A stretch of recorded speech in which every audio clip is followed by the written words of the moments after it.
number 2. Okay? Kanina pa po nakakitubi ito, kanina po bumabalik-baliktad. Kaya, ang makabunot ng number 1, siya ang una, first 10 minutes, and susunod po.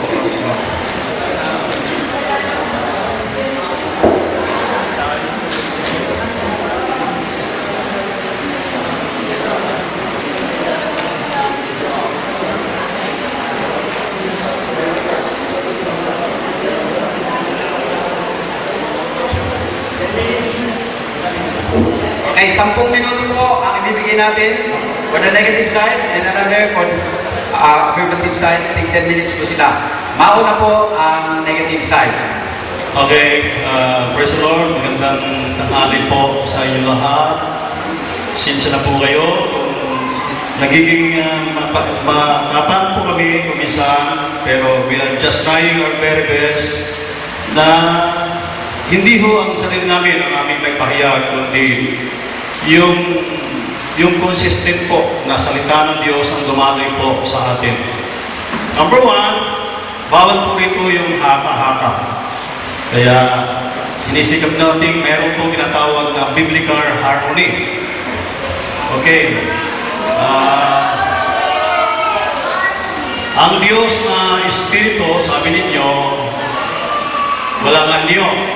Kaya ang tanong ko, ang Diyos ba ay may mata? Wala siyang anyo, dapat wala. Pero tatanungin ko po kayo, ang Diyos ba ay nakakakita? Ang Diyos ba ay nakakakita? At nakakita ng Diyos, di ba? Malagay ko sa Biblia. Ayan. Meron po siyang mata. Dahil ang tao na kanyang ginawa para makakita, ginawa niya ng mata. Tama o hindi? Genesis 1:26. At sinabi ng Diyos, lalangin natin ang tao ayon sa ating wangis, ayon sa ating larawan. Kamukha po tayo ng Diyos. Hindi po tayo kamukha ng hayop. Kamukha po tayo ng Diyos. Kamukha din po natin ang mga anghel. Kamukha po natin ang mga anghel. Ang Diyos po ay nagpakita kay Abraham.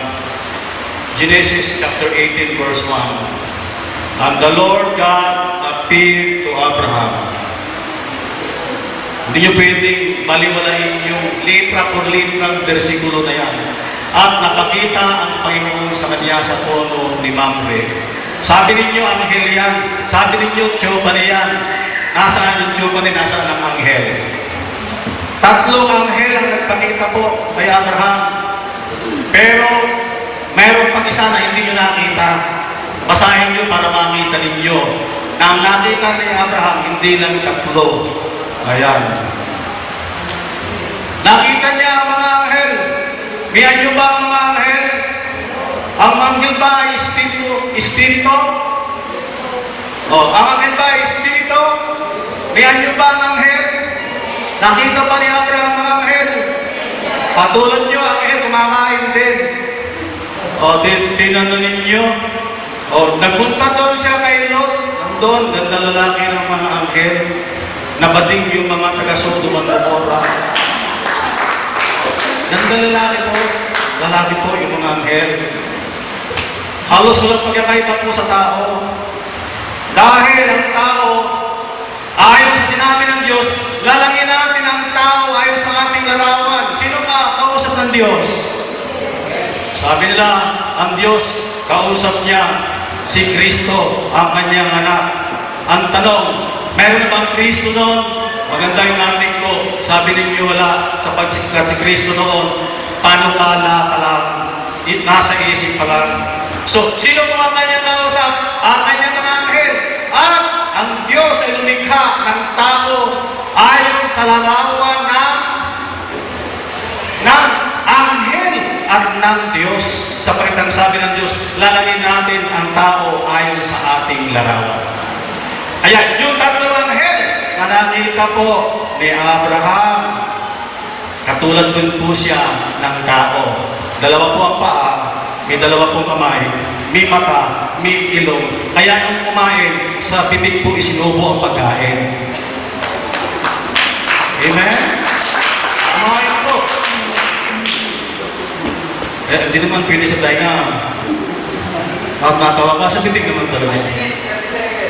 Okay. So, ang Diyos na Espiritu ay meron pong anyo. Nabasa natin kanina, Matthew chapter 12, verse 10. Ang mukha ng Diyos nakikita lagi ng mga anghel. Oh. Okay, pwede bang ibalik nyo yun? Oh, 18.10 po, 18.10. Ayan, hindi yan. 18.10. Ayan. Oh, Matthew 18.10. Importante po ito. Importante po ito. Ayan, para let the scripture interpret itself. Oh. Listen nyo, sayang yung oras ko. Oh. Ayan. Ingatan ninyo na huwag ninyong pawalang alaga ang isa sa maliit na ito. Sapagkat sinasabi ko sa inyo na ang kanilang mga anghel sa langit ay nakakakitang palagi ng mukha ng aking Ama na nasa langit. Ano ko kayo kung may mukha? Wala. Yan yung nakita ng mga anghel. Oh, huwag yung sabihin likod. Ay, mukha po. Ay, ano yung mukha ng Diyos? Walang ilaw, walang mata, walang bibig. Ano yun? Kahon. I-represent natin lahat yan. Tayo'y nilikha ng Diyos ayon sa kanyang sariling larawan. Kaya kung anong larawan meron po tayo, according to the scripture, we are created by God in His own image, in His own likeness. Huwag yun ang babawasan. Huwag yun ang dadagdagan. Tanggapin na lamang po ninyo. Kung ano po yung nakasulat, mga kapatid. So pinatunayan ko po, mayroon po appearance ang Diyos, makikita po siya. Kaya kapag hindi nyo siya makikita, may problema kayo sapagkat mismo ang Panginoon, nangako po siya, mapalad ang may malinis na puso, makikita nila ang Diyos. Eh kung hindi makikita, yung pangako niya, totoo ba o hindi? Kayo pong sumagot, mga kapatid. Ang Diyos ay nasa lahat ng dako. Hindi po namin pinaniniwalaan yan. Number one, walang nakasulat sa Biblia na ang Diyos ay nasa lahat ng dako. Bagaman ang Diyos, kahit saan ka pumunta, naroon siya. Kahit saan ka magtanong, naroon siya. Ang ibig sabihin no, hindi ka makakataka sa Diyos, kaya-kaya kanyang sundan. Pero hindi ka maluga na, pagpunta mo roon, naroon na siya, hindi na siya maalis. Dahil kung ang Diyos ay nasa lahat ng dako, walang bakanting lugar dito na hindi kinaroroonan ng Diyos. Paano siya bababa? Paano siya aakyat? Paano siya lalabas at papasok? Yung tungtungan niya ang lupa ng kanyang paa, ang langit ay lupa ng kanyang ulo, hindi mo literal yan. Dahil yung meron literal, ano lang yung meron ng Diyos? Dito ninyo? At saka, ang tagal ko na kayong naglalagad sa lupang ito, hindi ko masipa-sipa ang paa ng Diyos. Mga kapatid. Dahil hindi ko literal yun. Ang ibig sabihin lang po noon, ang kapangyarihan ng Diyos, parang araw, ang layo niya, pero yung sikat, yung liwanag, abot hanggang dito. Okay? Nararamdaman mo ang presensya ng kanyang kapangyarihan, hindi yung literal na Diyos, sapagkat kung totoo yun, sa kalangitan, sa kalawakan, sa buong universo, sa billions planets out there, nandoon ang Diyos na hindi na pwedeng bumaba, hindi na pwedeng lumabas. Wala nang kwenta yung siya'y lalabas, papasok, siya'y bababa at saka kaakyat. Hindi nyo na kaya ipaliwanag yan. Salamat po. Ayun, 1 minute per second. 1 minute 60 seconds. Ang Ama na nasa langit, sapagkat sa langit siya ay Diyos. At siya ang Ama, siya ang Diyos. Sabi ni Pablo, sa ganang akin, mayroong nag-iisang Diyos lamang ang Ama. Hindi niya tinatanggap na ang anak ay Diyos. Kaya kung ang aral ninyo, ang anak ay Diyos, hindi kayo kakampi ni Pablo Ang tanong ko sa inyo, sino inyong apostol? Si Pablo ba o si Pedro? Ang mga intel, ang kanilang apostol ay si Pablo. Ang doktrina ni Pablo, ang kinikilala ninyong Diyos, ang ama lamang. At kung ang kinikilala ninyong Diyos ay ang anak, may problema kayo kay Apostol Pablo. Wala kayong problema sa akin, pero may problema kayo kay Apostol Pablo. Sabi ng Apostol Pablo, sa aking ebanghelyo, hahatulan ko kayo.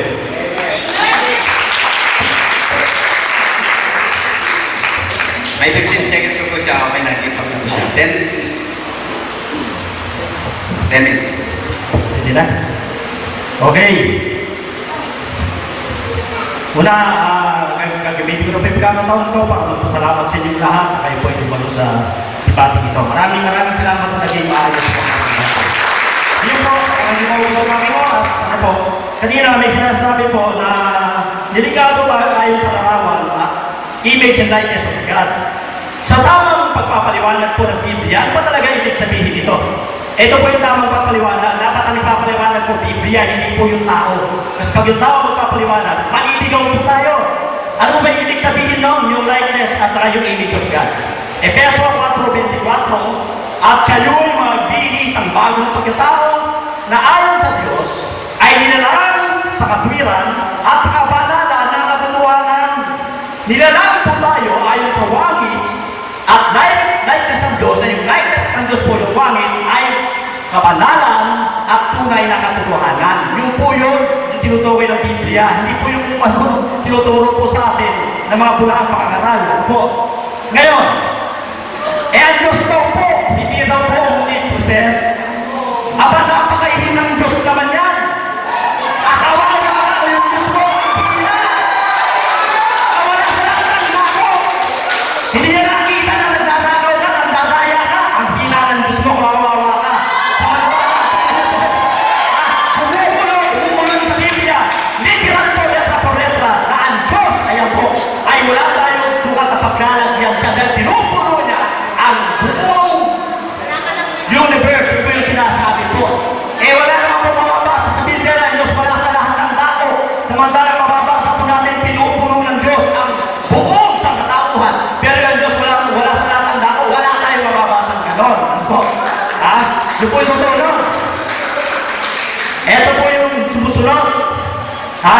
Sabi po kanina, kalaban ka lang ni Apostol Pablo. Pag ang paniniwala mo Diyos, si Kristo.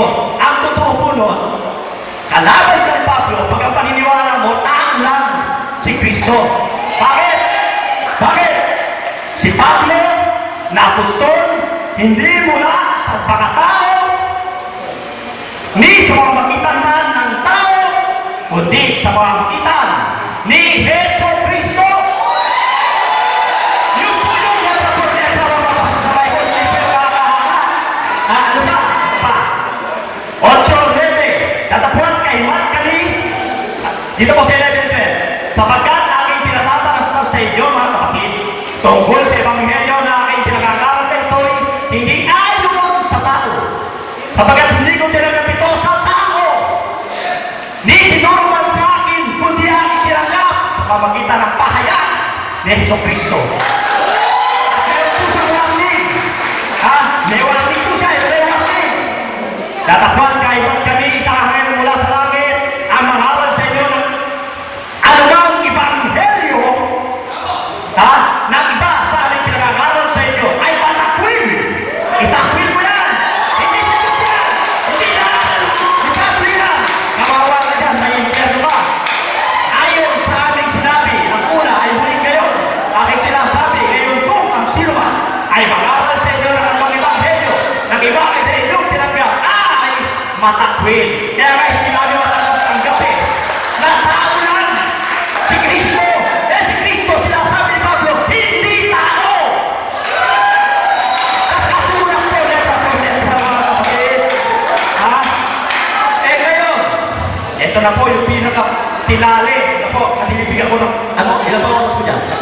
Bibigyan ko ng 2 minutes o 3 minutes sa aking kaibigan. Ito na yung tinali. 1 John 5:20-21. At nalalaman natin na kayo ang anak ng Diyos at ay binigyan ng pagkaunawa upang makilala siya ng totoo at dahil sa kanya natutoo, sa mga tuwid ay sa kanyang anak na Jesucristo. Yung unawa daw po, may unawa ka, nauunawaan mo, kapag naiintindihan mo na yung anak na po na Jesucristo ay tunay na Diyos at buhay na walang hanggan. Wala kang buhay na walang hanggan pag si Jesucristo ang Diyos mo. Verse 21, mga anak ko, mag-ingat kayo sa mga Diyos-Diyosan. Nasa Diyos-Diyosan ka. Ang tao lang sa Kristo sa'yo, hindi sa Diyos. Kawawa ka lang, hindi ka nakikiligtas niya. Ha? Tao lang siya, paano kayo niligtas ng tao? Kawawa ka. At Titus 2:15, kahintayin niya ang kapalan ng pag-asa at pagpapakita ng kalwala ng ating dakilang Diyos. Sino po yung darating? Dakilang Diyos! Sino po yung pagpapagigtas? Si Jesu Cristo! Sino po yung dakilang Diyos? Si Jesu Cristo po! Siya po ang pagpapagigtas! Siya po ang matik! Pagkakulit tayo ng Diyos! Pagkapaniniwala mo sa kanya, tao lang siya! Hindi ka matatatlo, kawawa ka!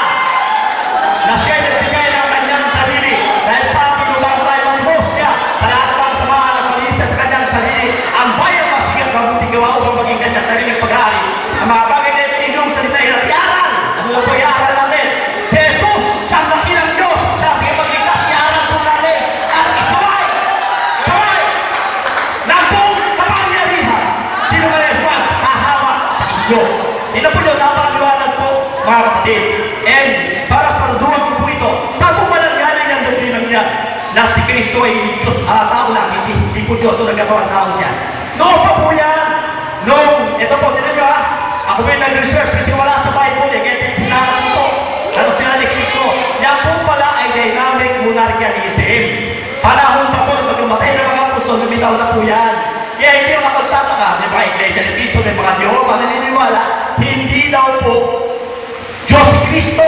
Kasi noong 4th century, tinatag po yan ni Theodotus Pisanto. Mga minamahal mo kapatid. Mahal po tayo ni Cristo. Huwag po tayong paniligaw. Ito po yung simbahan namin. Marami na po mga nasa ibang buong na naligaw. Marami sa akin.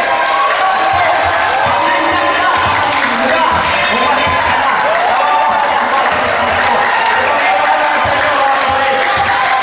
Mahalis ito. Salamat po sa inyo.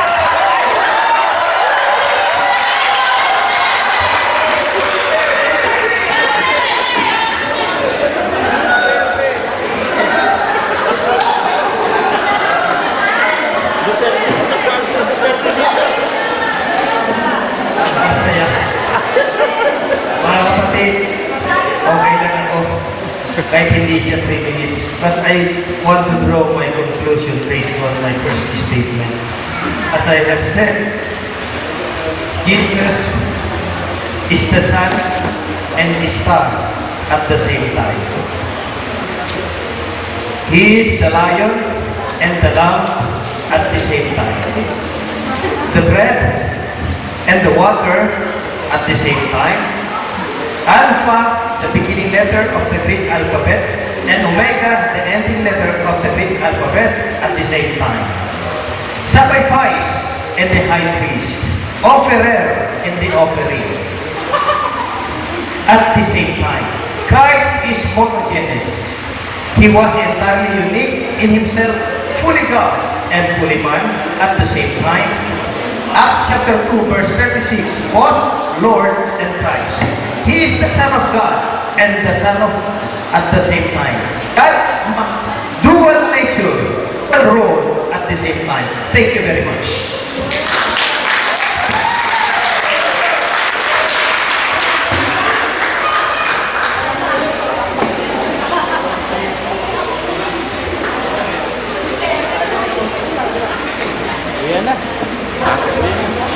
Ay nayaman natin kayo at tayo ay magpasalamat sa Panginoon. Praise God. Palakpakan po natin ang malakas na